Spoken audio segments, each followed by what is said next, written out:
The ships in Star Wars were never just machines built for war. They were homes, shelters, and sometimes the only sense of stability in a galaxy constantly in motion. Behind the hyperspace jumps and laser fire, these vessels carried something far more important than the cargo or soldiers. They carried life. But here's the real question.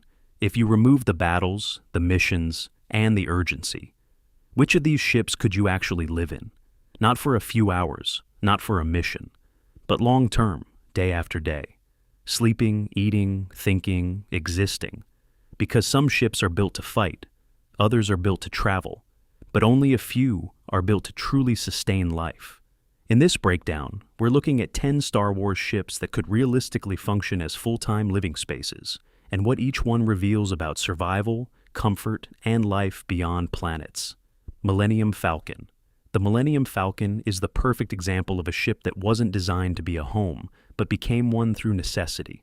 At its core, it's a modified cargo freighter. That means everything about its structure prioritizes utility.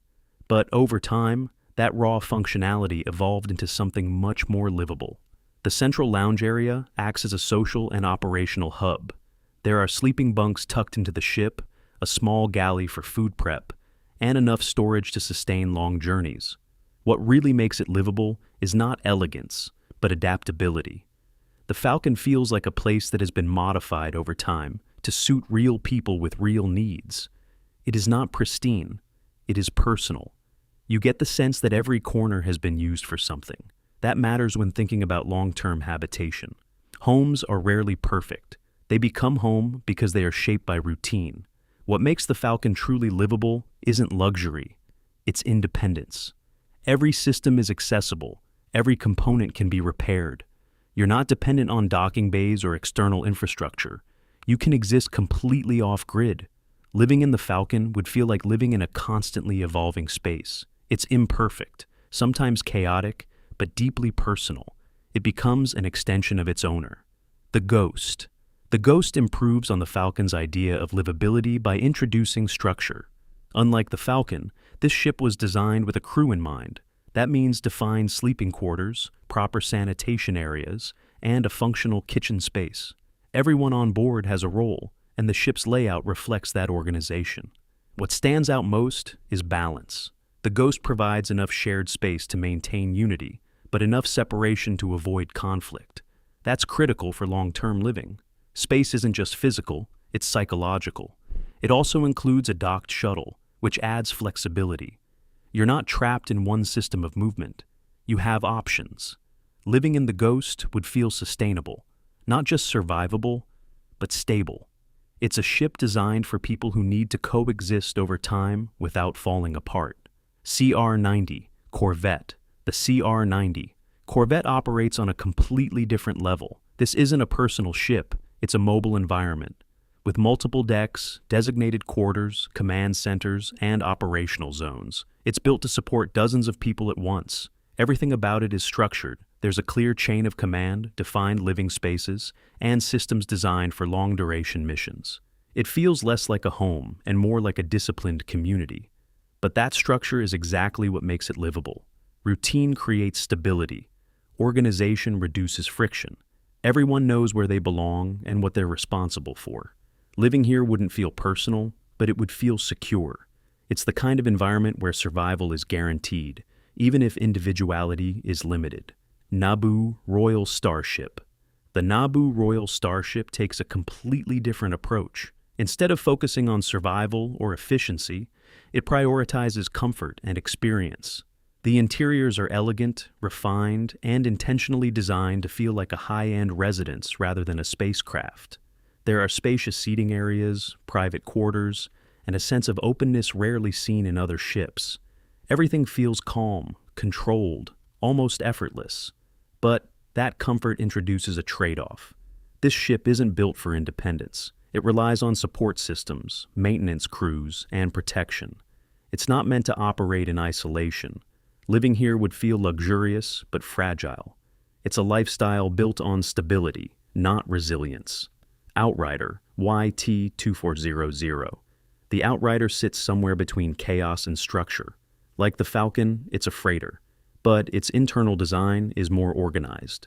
There's a clearer separation between living areas and cargo space, which immediately improves livability.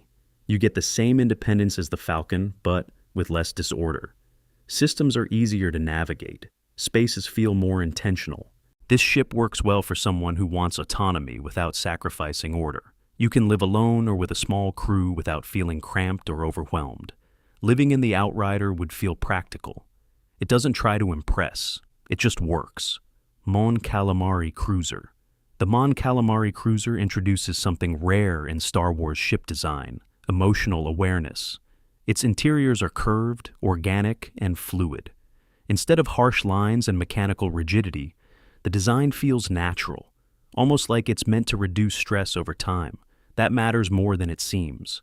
Long-term living in space isn't just about food and air, it's about mental stability.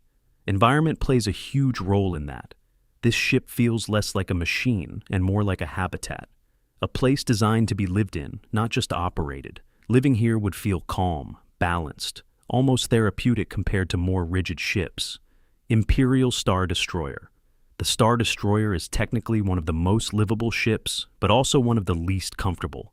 It houses thousands of people. There are sleeping quarters, mess halls, and everything needed for long-term survival. But everything is standardized, controlled, uniform.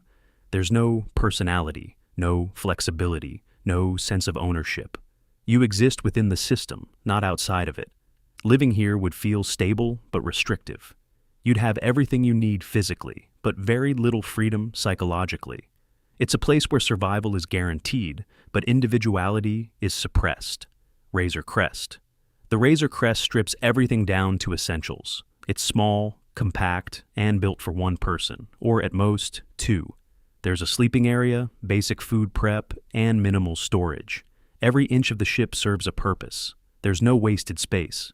This kind of environment supports solitary living. It's quiet, focused, isolated. Living here would require a certain mindset. You'd need to be comfortable being alone, relying only on yourself. It's not comfortable in the traditional sense, but it's efficient, and sometimes that's enough. Lambda-class shuttle. The Lambda-class shuttle represents temporary livability. It has seating areas, a cockpit, and small storage spaces. But it's not designed for long-term habitation. It's built for transport. That said, with modification, it could function as a short-term living space. You could sleep, store essentials, and operate independently for limited periods. But over time, the lack of dedicated living infrastructure would become a problem. Living here would feel transitional, like you're always on the move, never fully settled. Gozanti-class cruiser. The Gozanti-class cruiser sits between transport and habitation. It includes cargo areas, crew quarters, and operational systems that allow for extended missions. It's not luxurious, but it's functional. What makes it viable for living is its flexibility. It can be adapted based on need. Cargo space can become living space. Systems can be adjusted. It's not designed to be a home, but it can become one. Living here would feel practical. You make it work because you have to. From the independence of the Millennium Falcon to the structured environment of the CR-90 Corvette, from the elegance of the Naboo Royal Ship to the raw efficiency of the Razor Crest, these ships represent different answers to the same question.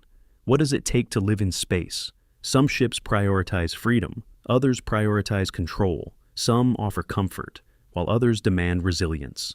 But all of them reveal one thing. Living in space isn't just about technology. It's about design choices that shape how people exist over time. So now I want to hear from you. Which of these ships would you actually choose as your home? And which one feels the most realistic for long-term living? Drop your thoughts in the comments below. And if you enjoyed this breakdown, don't forget to subscribe and turn on notifications for more deep dives into the worlds, designs, and hidden logic behind the stories we love. See you in the next one.